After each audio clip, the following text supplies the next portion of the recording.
world-renowned criminal defense attorney, Neil Rockheim. Hey, what's up, everybody? This is Neil Rockhind, your host of Killer Cross-Examination. And today I'm going to bring it again. Last week, as many of you know, those who tuned in and made our episode last week one of the most listened to and watched episodes in the Killer Cross-Examination podcast history. I brought it and broke down a terrible cross-examination. I mean, a cross-examination that was so bad that it was bad for the ages. And we actually brought it. I held nothing back. I reserved nothing. I laid it all on the line and broke down question by question, paragraph by paragraph, about how poor the examination was and how it did the exact opposite. Other than attempt to break down the credibility of the expert, what it actually did was reinforce the expert. It was like having a second prosecutor in the courtroom.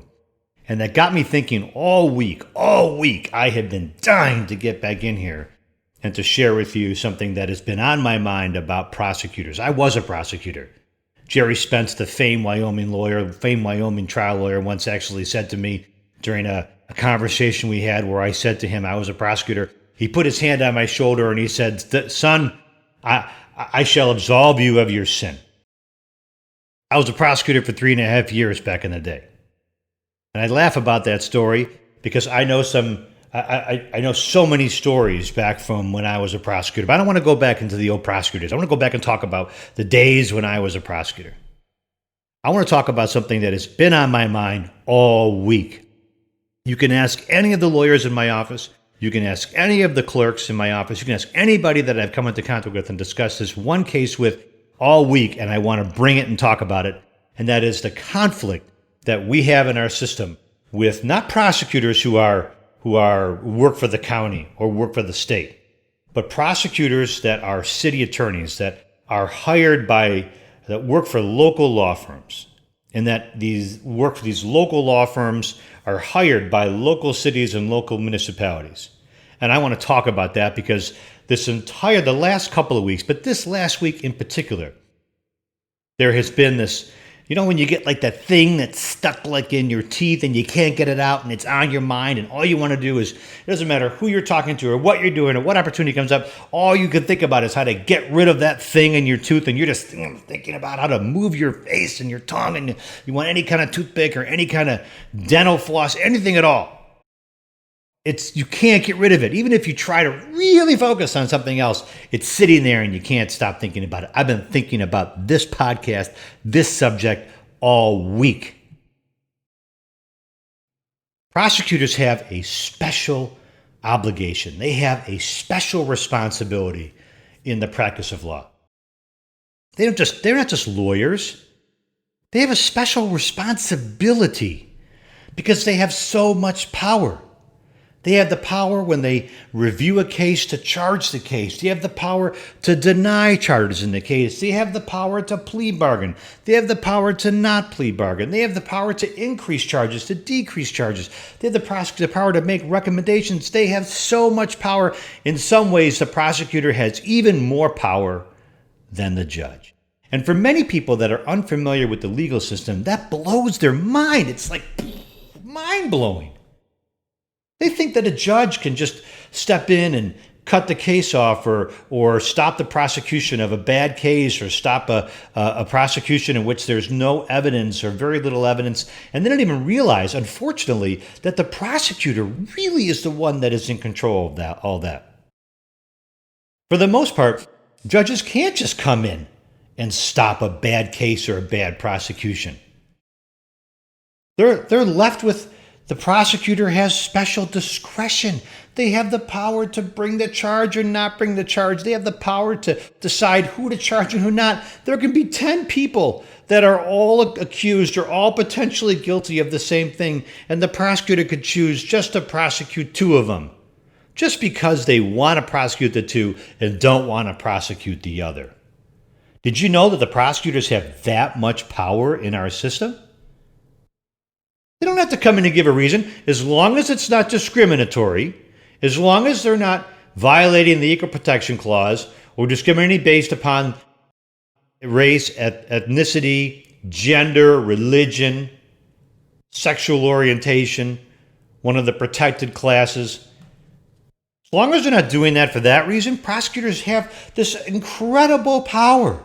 They are the most powerful people in the legal system. They can choose whether to charge a felony or a misdemeanor, whether to charge a serious misdemeanor or not, whether to plea bargain or not. If you're someone that you committed a single mistake in your life and you're worried about that legal mistake defining you, your lawyer goes to the prosecutor and says, look, this guy has lived this exemplary life.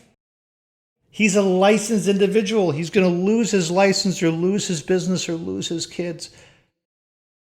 Please look at the totality of his life. Give him a favorable plea bargain. Not because he didn't commit the offense, but because this offense shouldn't define him. The prosecutor could literally look at you and say, no, and I choose not to give you an explanation why. They have that much power. They have the power to decide what evidence defendants and defense lawyers see.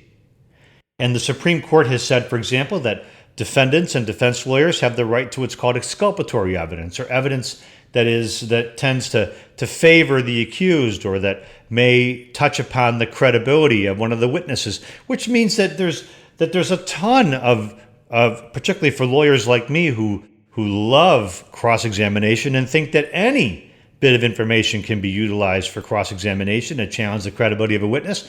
The prosecutors literally can decide what we get and what we don't get as evidence.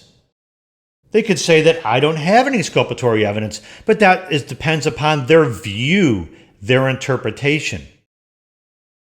Prosecutors have that much responsibility. They have so much power and such responsibility in the legal system that the American Bar Association, and maybe more importantly in Michigan, the Supreme Court has established an entire separate rule of ethics, an entire separate rule of professional responsibility obligations for a prosecutor. Think about that. Lawyers all have the same obligations, but prosecutors are so important that they have a second elevated level of responsibility. They have to refrain from prosecuting a charge that the prosecutor knows is not supported by probable cause. They're going to make efforts to make sure that the accused has been advised of the right to obtain counsel. They can't take advantage of someone who's unrepresented. They have to disclose to the defense all evidence or information known to the prosecutor that tends to negate the guilt of the accused or mitigates the degree of the offense. Think about how much evidence, what that may actually involve. That can involve almost everything. They have to prevent law enforcement personnel and employees, investigators, and themselves from making statements extrajudicially in the news that could prohibit or impair the ability of the accused to get a fair trial. And when they know of new credible material evidence creating a reasonable likelihood that someone who is already convicted is innocent, they can't just sit back on their heels. They have to actually promptly disclose it, and they have to bring it to the attention of the court and the accused. And when they know of clear and convincing evidence establishing that a defendant in the prosecutor's jurisdiction is innocent, they have to seek remedy. So even if they later on think, man, I really won that case and it was really hard, and they later learn that the defendant is innocent or that there's clear and convincing evidence that the defendant is innocent, the prosecutor has an obligation to seek to remedy the conviction. Think about that power. They have such power that the courts have said that prosecutors have the responsibility of a minister of justice and not simply that of an advocate. Think about that. So when you see like Law and Order, one of those TV shows, you know, the bump, when the prosecutor comes in there and you got the police officers are the ones who enforce the law and the prosecutors are the, you've seen that, right? Probably didn't get the quote right, but that's what it is basically with that sound, bump, whatever it is on Law and Order, bump. You think about that. The prosecutors have such a duty that they can't just go into court and do whatever they have to do to win. They can't just go into court and attempt to pull out all the stops and just to be an advocate and to win at all costs. They can't win at all costs because a prosecutor has the responsibility of being a minister of justice. That means that they have a higher burden. They can't just look at the case and say, you know what, I want to win so badly, I'm going to do anything that I can to win. That happens. And sometimes the legal system is able to flush out those cases and reveal that people were innocent, people are found not guilty, people have their cases dismissed, some are convicted and had their cases reversed on appeal. Some are exonerated later because prosecutors had evidence, because they're so zealously pursuing and trying to get their arms around the neck of the accused, if you would. That they lost sight of the fact that they have a higher responsibility. I'm not saying all prosecutors, because there are plenty of good ones out there. But that is how important the dual role of a prosecutor is. That they can't just be an advocate, they have to actually be a minister of justice. That is not what defense lawyers, that is not said, nor is it an obligation of defense lawyers. It is the opposite. Defense lawyers have one single obligation. Their obligation is to zealously defend their client. The prosecution has a dual obligation. They can advocate on behalf of the entity they represent, but they have to also be a minister of justice. And there is a conflict that I have noticed that has been gnawing at me for the last week. Much longer, if you will, but in the last week it's really been gnawing at me.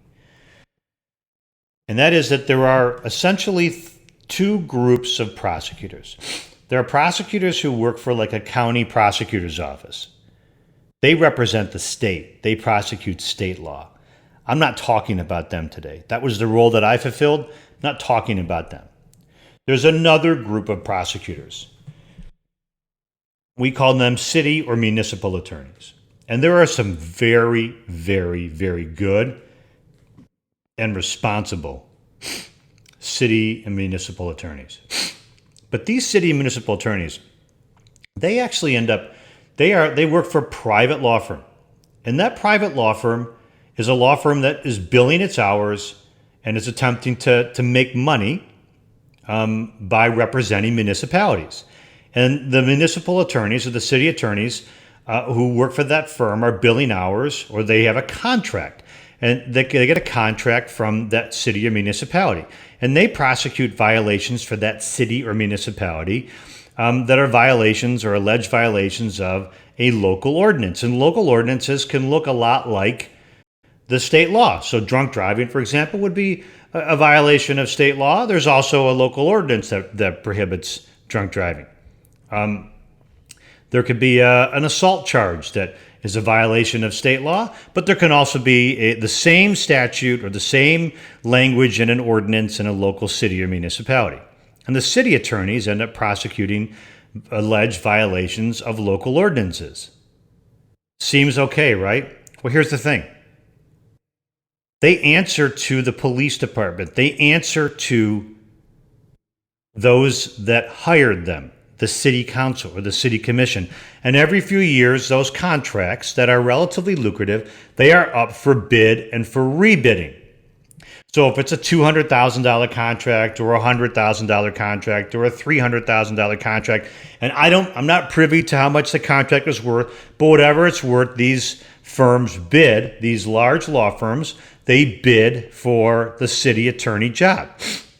They want a city or a city commission or a city council or police department to hire them to prosecute their ordinance violations. And this in here is the conflict that has been gnawing at me. Some city attorneys are really good at it. And they understand that even though they're privately hired, even though they technically, quote unquote, work for the city or work for the city commission or the police department, then even though they could lose their job or lose their contract if they don't please the police department or please their local city commission, They still fulfilled their ethical obligation. They still fulfilled their role. They still recognized that even though their police department or their city commission wants a case to be handled a certain way or wants a certain type of case to be handled a certain way, they still understand, these very good, ethical, responsible city attorneys, that they can't just please the person that hired them. They have to be a minister of justice. But boy, there are times and there are cases and there are some city attorneys that seem just super wed to the whims and wants of the municipalities, of the police department, the city commission, the city council members who hired them. And they're afraid of losing their contract or of offending the people that hired them, the police department or the city council. They're afraid of it. They're afraid that if they make the wrong decision in a case or go too far in offering a plea, even if it's appropriate, or dismissing the case, even if it's warranted, they fear losing the contract. And therein lies the conflict that has been gnawing at me for some time. Like that little kernel that's been stuck in my teeth. Because you know what? I don't want to hear when I'm representing somebody. Lawyers don't want to hear when we are representing someone who has turned to us and has said that in his or her time of need, they want us to help them avoid having a legal mistake, a legal error in judgment, define and ruin their lives. We don't want to hear, well, I can't do it because my bosses are looking, or the police department won't let me. It's not the job of the police department. It's not the job of the city council. It's not the job of the city commissioner. It's not anybody's job other than yours when you take on the role of prosecutor to make a decision on how a case should be settled, handled, prosecuted, or not. And I'm sick and tired of hearing city attorneys or municipal attorneys say to me, I can't do it because the police won't let me. And I said, I want to be very, very, very clear. There are some city attorneys and some municipal attorneys who are very good at going back to their such a credible, such a powerful relationship with their municipalities and their city commissioners and their police departments that they can actually go back and say, hey, I got to drop this case, or it's wrong for me to pursue this case, and they aren't worried about it. But there are some that aren't, and I'm tired of hearing from some prosecutors who say to me, I can't do this for you, even though I agree it is the right thing. I can't do this for you. I can't do this for your client because the people who hired me don't want it. Guess what? The people that hired you aren't bound by the special rules and responsibilities of a prosecutor. Guess what? They're not ministers of justice. You are. And as a minister of justice, it is, even though you are a municipal attorney or a city attorney, and even though you work privately for a law firm, and even though that law firm enters into a private contract to prosecute ordinance violations on behalf of a city or municipality, you're still bound by the same rules, the same ethical rules and responsibilities. And it's time that those, and they are all over the state, not going to pinpoint any particular one. Those who hear my podcast and think that this may apply to them, then maybe it does. But this conflict, this potential conflict, has got to stop.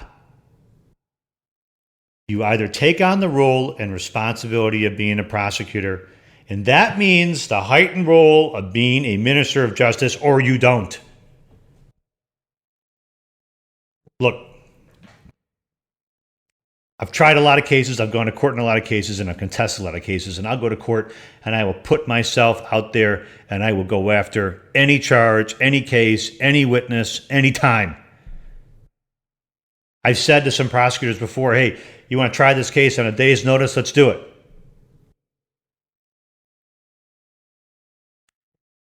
But when it's mano a mano and we're in court and we're battling it out, hey, may the best man or woman win.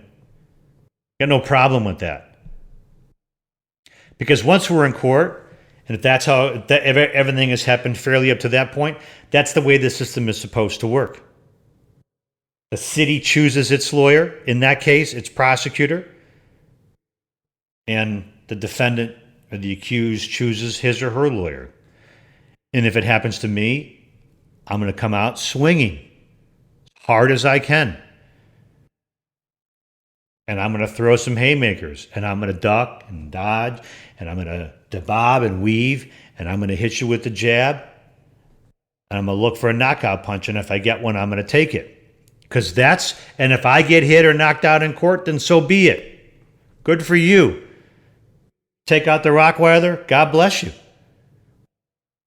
But up to the point of trial where we're actually duking it out and we're all on relatively even footing and we start at the same starting line.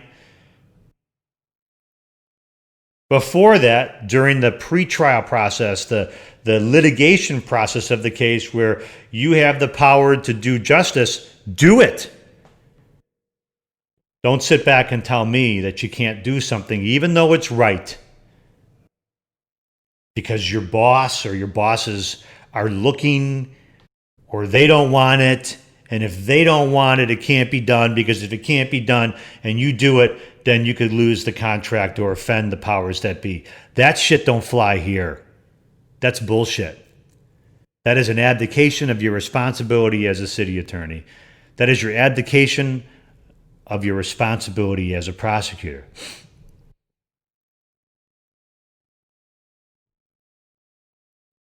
Now look, sometimes when I say these things, people have a tendency to think, oh, I'm just painting with the broad brush. I'm not. I know what the responsibilities of prosecutors are. Like I said, I was a prosecutor for 3.5 years.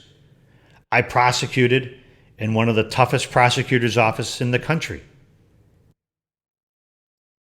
We prosecuted cases all over the place.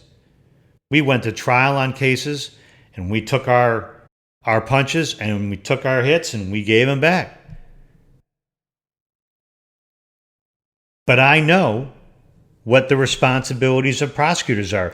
And ever since I left the prosecutor's office, I've looked and I've called out in different cases where prosecutors have, in my opinion, violated their rules of responsibility. You want to know why? Because I know where we're not on even footing. I know that in the pretrial part of the case, in the litigation part of the case, it doesn't necessarily come. They have more power than we do. They have the power to bring the charge or to reduce the charge or to get a witness. Let me give you an example. You darn well know that if there's a witness that a prosecutor wants to get into court and that person happens to be on a cruise ship and they need the witness in 2 days, you darn well know that they can actually get that witness there. They have the power.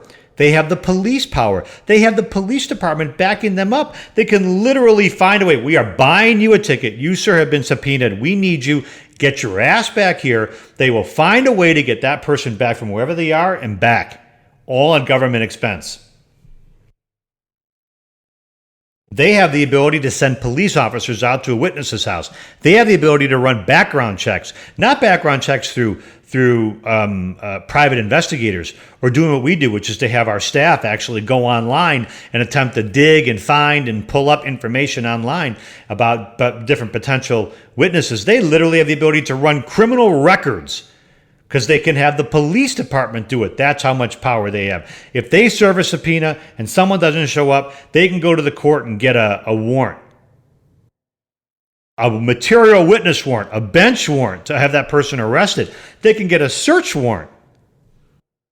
Outside of the legal process, everything I do as a lawyer, I have to file a motion in court before a judge, and I got to give the other side notice. Guess what? They can have a police officer go get a search warrant separately, not even as part of the case. and that police officer can go execute that search warrant and get records, while I have to beg, borrow, and plead and ask the judge to order the person to deliver the records to court, they can get a search warrant for them. You want to talk about an imbalance of power? That's why I'm having this podcast today, because in that pretrial phase, things aren't equal. Whether they work for the state or the attorney general's office, or they work for they are a municipal attorney working for a private law firm, they have the power during the pretrial phase. And all we want as lawyers is for people to be fair and decent and to fulfill their ethical obligations as a lawyer. And if the case happens to go to trial, well, guess what? We'll all just put on our robes and we'll put on our tape and we'll wrap and we'll put on our gloves and we'll tighten them up. And when the bell rings, we'll each come out throwing. Because once we're in the ring, once we're in court and we're litigating, then the power disparity sort of dissipates. Then it comes down to who's got the skills, the ability, the tenacity, the internal fortitude. Who has the ability, who has the facts, who's creative, who can think this stuff through. Who's got a plan and how to put it all together. Even then, prosecutors have they still have more power than we do. But guess what? That gets balanced out a bit. Because now we're talking about mano a mano, the gladiator part of being a lawyer.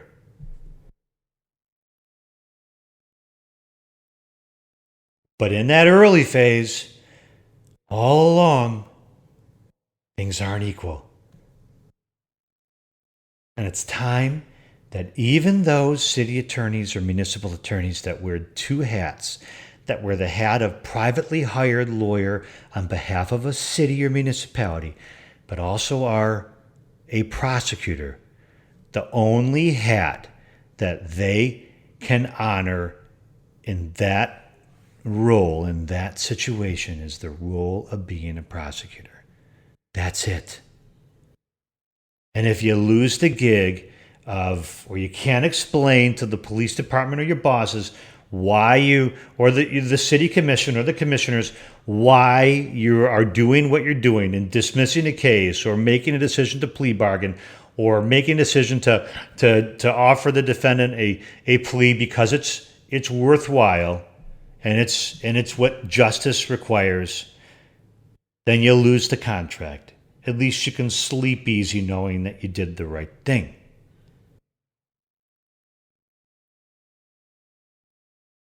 So,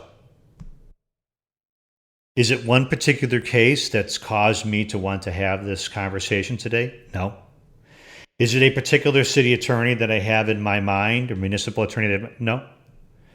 In fact, I have cases right now with several city and municipal attorneys that I think are extremely ethical, who have in private conversations shared with me their thoughts about cases, and I believe them. And until they do the opposite, I will choose to trust. Cautiously, but I will choose to trust that they are the people that I have grown over the years to know them to be. But there are others that are too much and too often not doing what is just and right and for being a minister of justice, and are too much being the privately hired lawyer of a municipality and attempting to please that boss or that master, if you will. And that has got to stop. This is Neil Rockhind. We've been talking about prosecutors, city and municipal attorneys, and the dual responsibilities that all prosecutors have, whether they are city or municipal attorneys, whether they work for the state or the government, or whether they work for a private law firm. And how the time has come for city attorneys everywhere to fulfill their role as minister of justice, without regard to whether or not doing that will cause them to offend or upset their bosses and potentially sacrifice or compromise a lucrative legal contract. Killer, killer, killer, killer cross-examination. A podcast by your host, the nationally renowned criminal defense attorney, Neil Rockheim.